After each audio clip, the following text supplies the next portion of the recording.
No capítulo anterior, após o disparo do canhão de plasma ele causa uma grande destruição, mas de repente um portal aparece em meio à floresta, e de dentro dele sai Ryuki e Hendrik fazendo-os cair em meio à floresta. Furioso, Hendrik pergunta o que Ryuki estava pensando em fugir em meio à batalha, mas Ryuki rapidamente tapa a boca de Hendrik e fala para ele ficar em silêncio pois parece que algo estava se aproximando. Shana então aponta sua arma para Ryuki e diz que quem diria que Ryuki iria se mostrar em um lugar tão aberto assim como esse, então ela pergunta para ele se ele tinha desistido. Ryuki pergunta se Shana estava gostando da sua surpresa, deixando Shana sem entender o que estava acontecendo, mas de repente Hendrik desfere um ataque nela, atingindo ela bem em cheio. Ryuki então recebe um disparo em seu peito pegando de surpresa, então atrás dele aparece Shana dizendo que fazia tempo que eles não se viam, então ela diz que finalmente ela havia aparecido, e ela diz para ele que agora era checkmate, pois o dragão não pode mais lutar e só faltava ele com esse ferimento grave em seu peito que ela havia causado. Então ela pergunta se Ryuki vai desistir. Hendrik diz que sendo assim ele irá enfrentá-la também com todas as suas forças,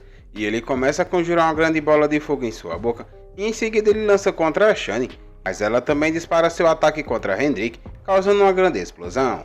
A explosão foi tão grande que iluminou toda a cidade, mas Shana consegue se defender com seu escudo. Após ela ver a grande destruição, ela fala que essa bomba era uma bomba de antimatéria e por isso que ela não queria utilizá-la. Então diante dela, Hendrik aparece fazendo ela se perguntar como isso era possível. Então ela se pergunta como essa criatura ainda poderia lutar depois de ter recebido seu ataque. Então de repente Hendrik cai, fazendo o Shana sorrir dizendo que finalmente ela havia conseguido derrotar esse dragão. Após Ryuki morder a escama de Hendrik, ele começa a liberar um poder misterioso. Então ele diz que só irá descobrir se essa luta irá demorar ou acabar rápido se ele tentar. Galera, essa é a continuação do vídeo anterior. Se vocês ainda não viram os outros vídeos, deixarem uma playlist fixada nos comentários abaixo. Agora vamos continuar de onde paramos. Shana assustada se pergunta que escamas são aquelas que Ryuki estava comendo, mas Ryuki se transforma em metade humano e metade dragão, e ele diz para Shana que ele realmente precisa da informação de quem a enviou para caçá-los, e que por esse motivo ele fará de tudo para derrotá-la, mesmo que ele tenha que fazer mais do que apenas se transformar em meio dragão. Shana fica paralisada e Ryuki diz para ela deslumbrar a força da tribo dos dragões e que ele irá mostrar o motivo dos dragões serem chamados de especialista em mana, pois ele pode fazer qualquer coisa, até mesmo isso. Então em seguida Ryuki começa a liberar um grande poder, deixando Shana sem reação diante do imenso poder dele. Então ele diz para ela que ele pode fazer qualquer coisa mesmo que ele quiser, como invocar Agni. Então do céu aparece uma grande lança e em seguida Ryuki ativa sua habilidade de bombardeio arcano. Em seguida, várias lanças caem sobre Shana, causando uma grande explosão, mas ela sai voando rapidamente se livrando do ataque de Ryuki. Então ela diz que isso era ruim, pois foi por pouco que ela havia escapado, e ela se pergunta como assim essa tribo do dragão mágico realmente existe, e o que isso tinha a ver com Ghostface ser originário da tribo do dragão. Mas logo ela percebe que ele não tem nada a ver, pois ele havia se transformado nisso após comer a escama de Hendrik, que ele se inseriu originário da tribo do dragão, e só após Ryuki fazer isso sua energia mudou. Então Shana diz que sendo assim Ryuki pode usar o poder de qualquer coisa que ele coma. Mas logo em seguida Ryuki vai em direção a Shana desferindo um ataque nela, mas Shana rapidamente puxa seu face retirando o sabre, bloqueando o ataque de Ryuki. Então sorrindo, Ryuki pergunta por que Shana estava tão nervosa, e ele diz que momentos antes ela estava tão confiante que queria derrotá-los. Então Ryuki pergunta para onde foi aquela famosa caçadora fodona. A Shana diz que ela estava bem ali. Então ela diz que mesmo que Ryuki seja um caçador do 50º andar, ela fala que pode acabar com isso agora mesmo. Então em seguida Shana ativa seu canhão de elétrico de quimera, mas Ryuki apenas sorri dizendo que agora eles verão quem é mais forte deles dois. Mas Shana ao ver Ryuki formar uma grande bola de fogo em sua boca, ela se pergunta se talvez ele realmente consiga usar a respiração de um dragão, mas em seguida Ryuki dispara um poderoso ataque em Shana, destruindo seus canhões de plasma, também a acertando em cheio, fazendo Shana cair desacordada. Mas de repente Ryuki sente uma forte dor no seu peito, fazendo cuspir a escama que ele havia comido de Hendrik, e em seguida todo o poder dele começa a se dissipar, e ele fala que fazer o poder do dragão ser completamente dele ainda é muito difícil, então ele diz que irá tentar absorvê-lo em outra hora, mas ao olhar para o lado ele vê uma grande cratera. Então Ryuki comenta que isso era muito ruim, pois como é que ele iria cobrir toda essa destruição? Momentos depois Shana acorda, e ela comenta que todo o seu corpo estava dolorido, pois parecia que um jumento havia passado por cima dela, e Hendrik diz que finalmente ela havia acordado, então ele comenta que já estava em dúvida se precisaria acordá-la à força.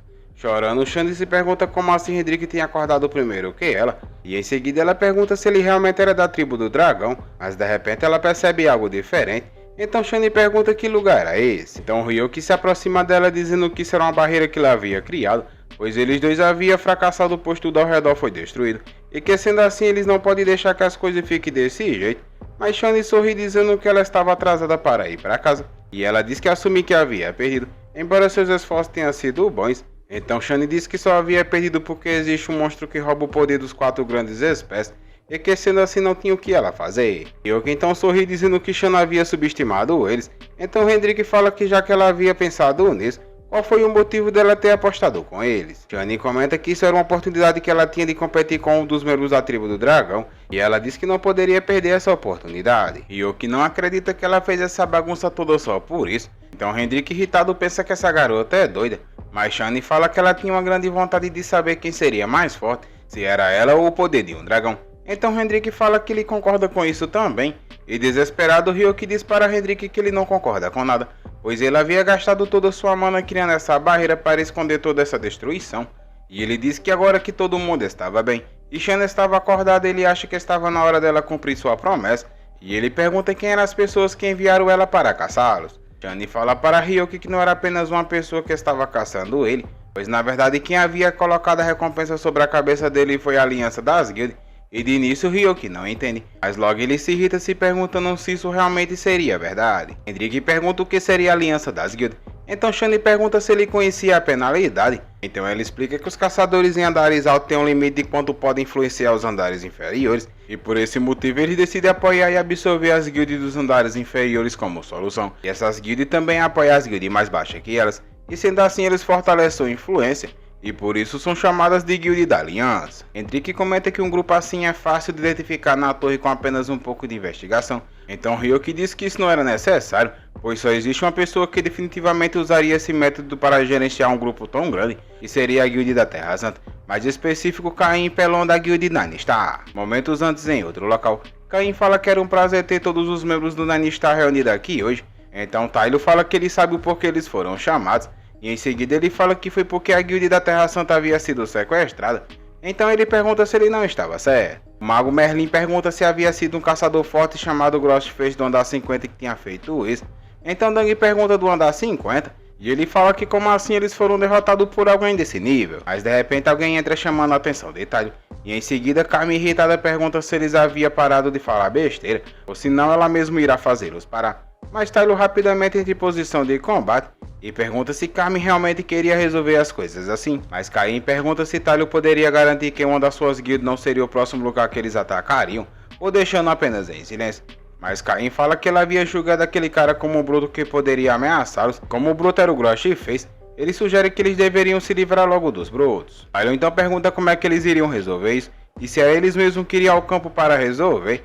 Mas Caim fala que não, pois a penalidade que eles receberiam era muito grande, fazendo com que eles se engualhassem aos poderes dele. Em seguida, Caim fala que eles irão contratar caçadores de recompensa. Em uma cidade completamente destruída, Shana estava bastante ferida depois de uma luta violenta. Então dois homens se aproximam dizendo que eles decidiram quem eles enviaram. Então Shani sorrindo diz que eles dois são ótimas figuras no andar 300, mas ela nunca pensou que a diferença de força fosse tão grande assim entre eles. Então ela diz que os caçadores da classe rei são bastante diferentes dos outros. Caim diz que Shana havia falhado, além disso parece que ela havia vazado informações para eles, pois depois que eles haviam se separado dela, a existência do Ghostface e seu grupo se tornou um mistério, e em seguida o parceiro de Caim diz que sua cobra estava com fome e que já estava na hora dela comer. Então Shana é agarrada pela cobra daquele cara, deixando ela desesperada, gritando pelo nome de alguém. Então em seguida a cobra desce em direção a ela para comê-la. Em outro local, Haryu estava tendo um sonho de alguém pedindo para salvá-la, e essa voz repetia várias vezes pedindo por favor para salvá-la. Então em seguida Haryu acorda desesperada, e Ryoki pergunta se ela havia acordado.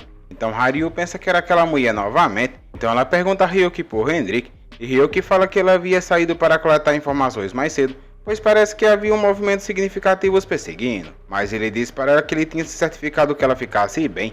Então Ryoki fala que já estava na hora deles irem, mas Haryu pergunta para onde, e Ryoki pergunta se ela havia esquecido, pois eles têm que ir para o próximo destino deles, que era o Mercado Negro. Ao chegarem ao distrito comercial do andar 51, Miho animada pergunta se ela poderia comer aquelas coisas. Então Ryoki fala que sim, que ela pode comer um pouco de algodão doce, pois eles ainda tinham um pouco de tempo antes de irem para o Mercado Negro, e bastante feliz Miho fala que ela vai comer um montão. Mas Haryu preocupada se pergunta que sonho era aquele que isso significava. Então Ryoko, ao vê-la preocupada, pergunta o que ela estava pensando. Em seguida ele pergunta se ela queria comer alguma coisa, mas Haruo fala que não era nada, pois ela só estava pensando um pouco. Em seguida Miho corre em direção a eles com um monte de comida. Então ela chama a Haruo para comer essas coisas, mas ela. Então sem jeito Haruo fala para Miho que ela vai sim comer junto com ela, mas Ryuki fica apenas observando o jeito de Haruo. Momentos depois Ryuki fala que antes dele entrar no mercado negro, Haruo originalmente é uma da Kaelb e que ela se destacará demais lá dentro. Então em seguida ele tem uma ideia e veste ela de madame, deixando bastante animada. Então Ryuki manda Miho se transformar em raposa para que ninguém desconfie que ela seja uma garotinha. E na entrada do mercado negro, um dos figurantes passa pelos seguranças, então um deles autoriza sua entrada, dizendo para ele segui-lo, pois ele irá mostrar a entrada dos convidados. Então após Ryuki se aproximar, ele apresenta seu cartão de convite, e aquele figurante fica impressionado comentando que esse cartão era um Black, e ele pensa que seria um cartão que permite entrada gratuita para todos os leinos do mercado negro. Então ele comenta que para alguém conseguir um desses, esse cara deve ser um grande patrocinador. Ryuki, ao ver o figurante parado apenas olhando para ele pergunta se tinha algum problema com seu convite. Então sem jeito o figurante comenta que de jeito nenhum, e em seguida ele pede para Ryuki acompanhá-lo, pois ele irá levá-los para os assentos VIP separados. Os outros, ao verem Ryuki passando, eles comentam que aquele cara era o famoso Groshi Face, e parece que ele trouxe uma garota com ele.